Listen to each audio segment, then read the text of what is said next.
Well, hey there, church. We're starting a new series here today, and I'm so excited. It's called Life Unedited. And the whole idea behind this is that God created us all with incredible potential. And so many things, though, in our lives, our reaction to those challenges and difficulties, they short circuit that wonderful purpose and opportunity that God called us to. And rather than living fully, we live with kind of this life full of edits where they eventually become really regrets for us. Well, this series is based upon a letter that Paul wrote to the churches of Galatia, which is found in modern-day Turkey. And Paul would write letters to encourage churches, and he'd give perspective and insight, he'd share truth in his teaching, and he'd solve problems. Well, the problem in this context was that Jewish Christians were telling Gentile Christians that they needed to take on Jewish customs and practices in order to follow Jesus correctly. Now, all of this on top of putting their faith in Jesus. So, after Paul establishes his leadership role and he greets the church in a beautiful way, he gets right after it. And he says this in verse 6, "I'm shocked that you're turning away so soon from God, who called you to himself through his loving mercy of Christ. You're following a different way that pretends to be the good news, but it's not the good news at all." Guys, the word gospel here, or good news, it means good news. And the good news that Paul is referring to is that Jesus had died on the cross to pay the penalty of their sins, of your sins and my sins, of all of their sins. And it's good news also that we're saved by grace, that we're not earning our salvation based upon our works. We'd never be able to do that. And yet these false teachers, and this is really what Paul was calling them, were saying, yes, God's grace is good, but it's not enough. You must do something else to be truly saved.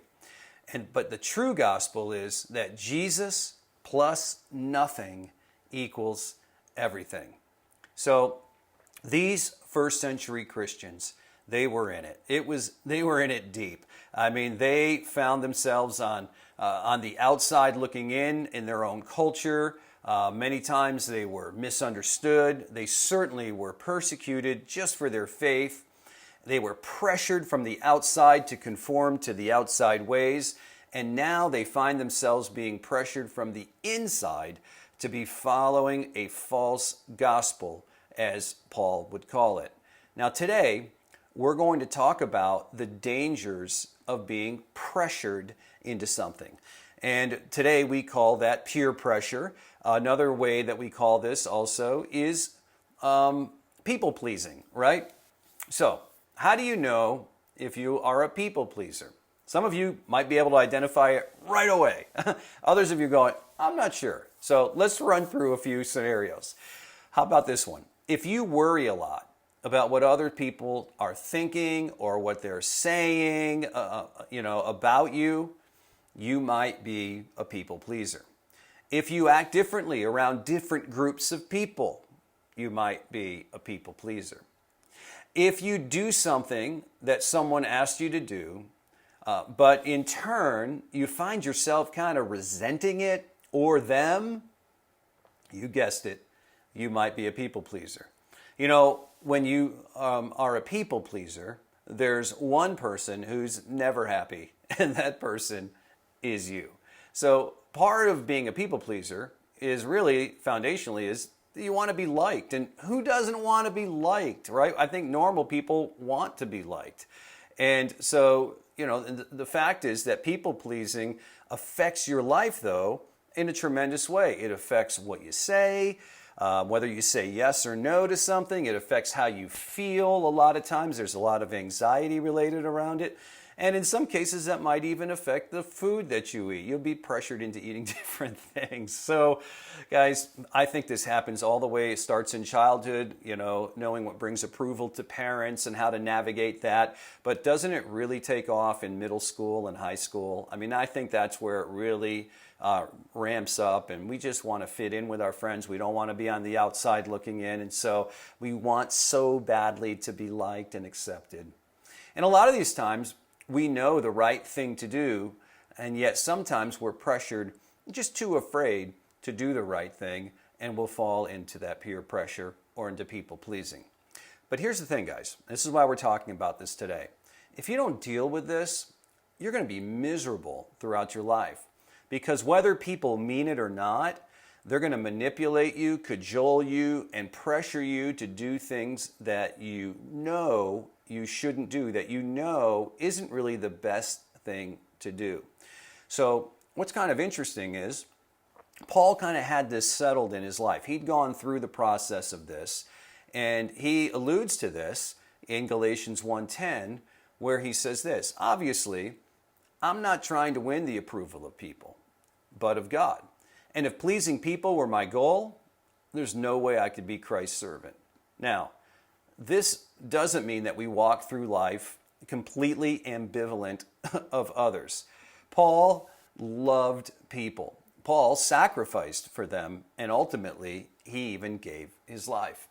So approval or pleasing others, though, is not always a bad thing. There's nothing wrong with wanting to honor your parents. There's nothing wrong with wanting to please your husband or your wife or your close friends. You need some amount of approval and encouragement in order to have healthy relationships.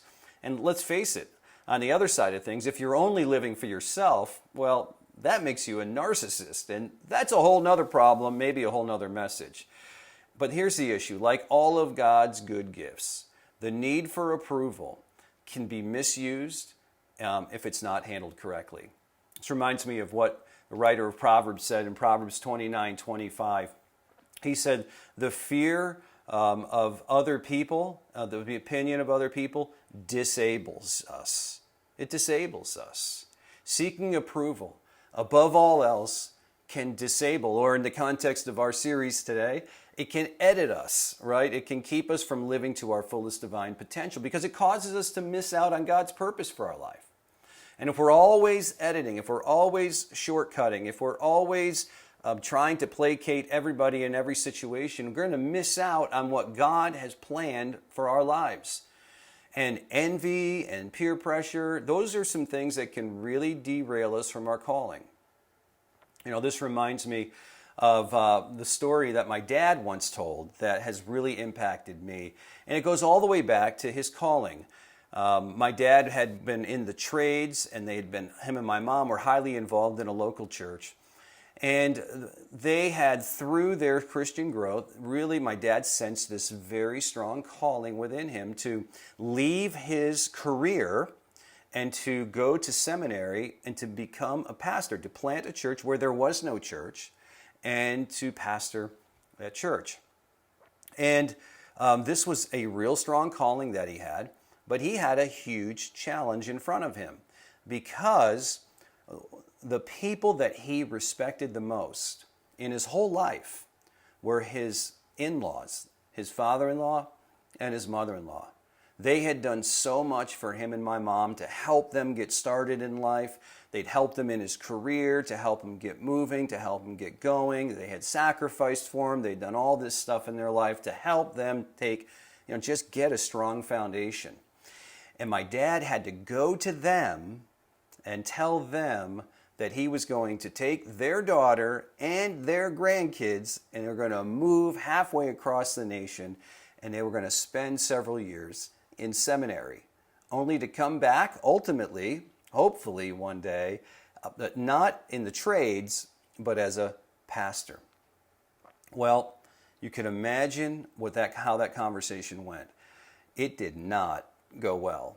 My dad's father-in-law, my grandfather, he just railed at my dad for what he was doing.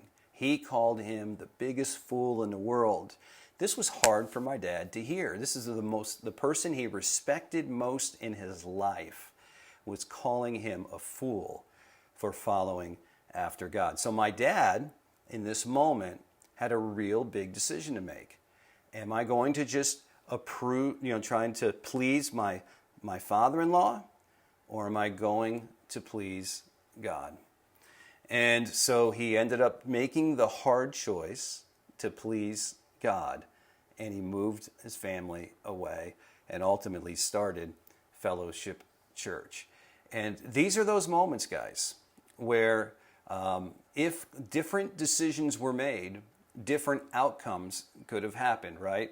And so I'm so glad that my dad did not edit his life right there, but instead he leaned fully into his calling. Because here's what happens when we don't make these right calls. It stunts our growth, especially regarding our relationship with God.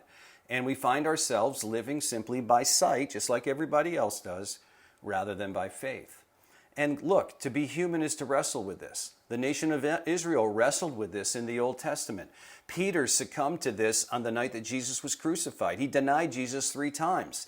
Pilate succumbed to this. He goes, I don't find any fault in him, but I'm washing my hands of this because the crowd wants to crucify him, so I'm going to allow him to do it. He fell to people-pleasing, to peer pressure. He just wanted to fit in and to please people. You know, what we've looked at in Scripture so far told us don't succumb to people-pleasing. But let's go back and look again at what we do need to do. We know what we don't need to do, but what do we need to do? Well, back in Galatians 1:10, Paul says again, obviously I'm not trying to win the approval of people, but look at these next 3 words, but of God. So we're not trying to win the approval of all the people, but we are trying to follow God. And then just like that in Proverbs 29:25, he says, the fear of the human opinion disables, it edits us. And then he says this, trusting in God protects you from that. I love that language. It protects you from that. But that's trusting in God. So we have to choose who gets more influence, whose opinion matters to you more, other people's or God, your friends or God, TikTok influencers or God. And sometimes these things are going to be just diametrically opposed, just like they were for my father. And sometimes our greatest regrets stem from us trying to please people rather than trusting God. So here's our thought for today. Obsessing about what other people think about you is the quickest way to forgetting what God says about you. Guys, pleasing people often means forgetting about God because you can't please everyone. So let's not edit our lives in our attempt to please everyone. Let's live fully by choosing to please God and believe what He says about us. I mean, think about this. What do you tend to think that other people think about you on the regular? You might want to actually pause this video for a second and just make a top 5 list of what you think people think of you. And then turn it back on. We're back. And contrast that with what God says about you. And I can tell you what God says about you found in the New Testament. God says that you're loved, that you're chosen, that you're gifted, adopted into His family, made in His image, and even worth dying for. Guys, years ago, I had to come to grips with this truth. As a pastor, I could lead people or I could try to be liked by people. Now, it's nice when both of those happen at the same time, and I will tell you that many times that has been the case here at Fellowship Church. But at the end of it, I had to learn that I cannot control what other people think about me. And if Jesus wasn't misunderstood, and He was, then certainly I'm going to be misunderstood. So we try so hard to win the approval of people, but what it does in the end is it steals from us the focus and energy to please God. So I wonder if we focus on the God part primarily, that the other part with the people will eventually come along. You know, in Paul's teachings to the churches, Paul always brought them back to prioritizing their walk with God and viewing themselves as God viewed them. So let's not be obsessed with what other people think, and let's especially not allow us to forget what God says. And which leads us to maybe another way of saying this to be able to help us really wrap our brains around this, and that's this. We need to live for an audience of one. You know, you can go through life trying to please, and failing this, thousands of people throughout your lifetime. Or you can go through life pleasing just one. I mean, what a concise and clear template to help us when it comes to this people pleasing. You can try to please thousands, or you can try to please one. This reminds me of something, and you're going to laugh at this, but it reminds me of pickleball, okay? When it comes to playing pickleball, I love this game. I love this sport. I have so much fun with this. I'm trying to get better all the time. But I do run into trouble. I don't play the game perfectly. It's very humbling. But where are those moments that I really get into trouble is when I'm trying to make a hit with the paddle, and I have one idea when I go into the hit, and then mid-hit, I have another idea, a second idea, and I'm going, if I do this instead, maybe something good will happen. And every time I have two thoughts in my head instead of one, it always ends miserably. And guys, that's the truth when it comes to trying to please people. When you're trying to please all these people, you're never going to please all of them, and you're certainly going to be miserable yourself. You're going to be double-minded in all of this stuff, when really you need to commit to pleasing just one. And sometimes we can fall into this false belief as followers of Jesus that it's harder to be a Christian than not be a Christian. Now, don't get me wrong. It can be difficult at times to follow Jesus. And we certainly, none of us are spared from the brokenness of this world. And there certainly is a persecution factor that can be very, very real. But I have found this, walking with God and living the truth of His ways has spared me from so much more pain that was unnecessary. And following Jesus is a blessing.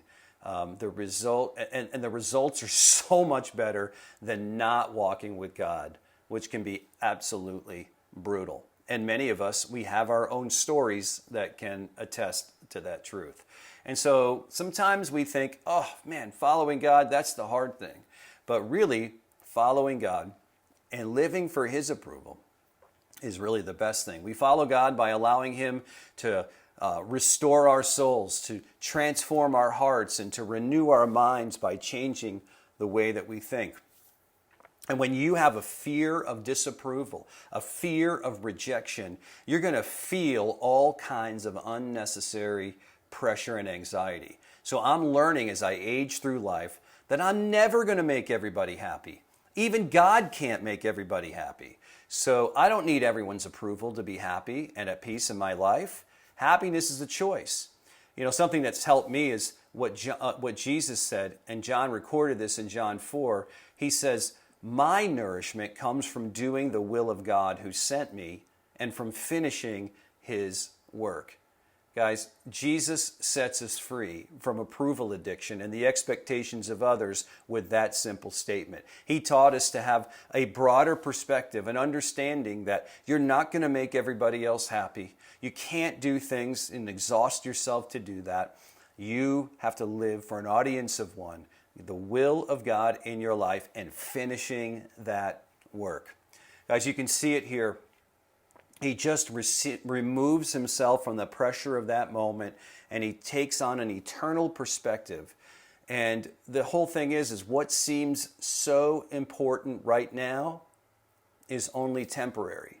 And the reason we people please is that we put such an emphasis on the here and the now rather than a broader perspective of eternity. And isn't it true, if you've lived a few years, that maturity is learning that all those things that you thought were so important really aren't all that important? Today we have that 24-hour news cycle and notifications on our phones, and it makes it appear that everything that's happening right now is the most important thing in the world. Don't you dare turn that channel. Guys, remind yourself, I have one person to please, and that's Jesus, and He's in control. And if sometimes that's going to involve disappointing people in the moment, but later there's an opportunity possibly for a life to be changed. Parents, you understand this, right? You disappoint your kids all the time. They say, hey, we want to stay overnight at our friend's house. Everybody else is doing it. Other parents are doing it. And you're going, you're not going there. You're not going to do that. But you feel that pressure to give in because you don't want to, make your kid miserable in that moment, right? You know what that feeling's like. And you don't want to be compared to the other parents. And some of the parents are allowing it, but you don't know who they are. And you don't really know what's going on with this. And you just feel like a heel. And so the temptation is to people please in that moment right there, to just feel that pressure and to give into that pressure. But if you do, deep inside, you know there's a good possibility you're going to ruin your kid in that process. And so you have to stay strong.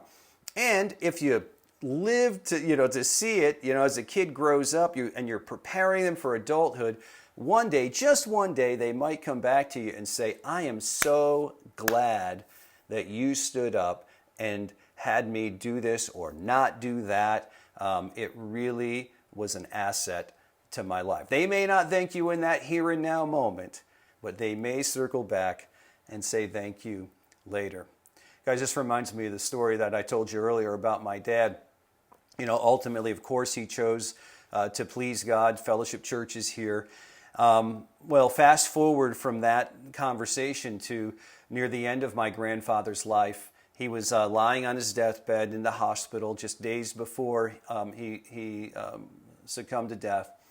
And he's having this conversation with my dad.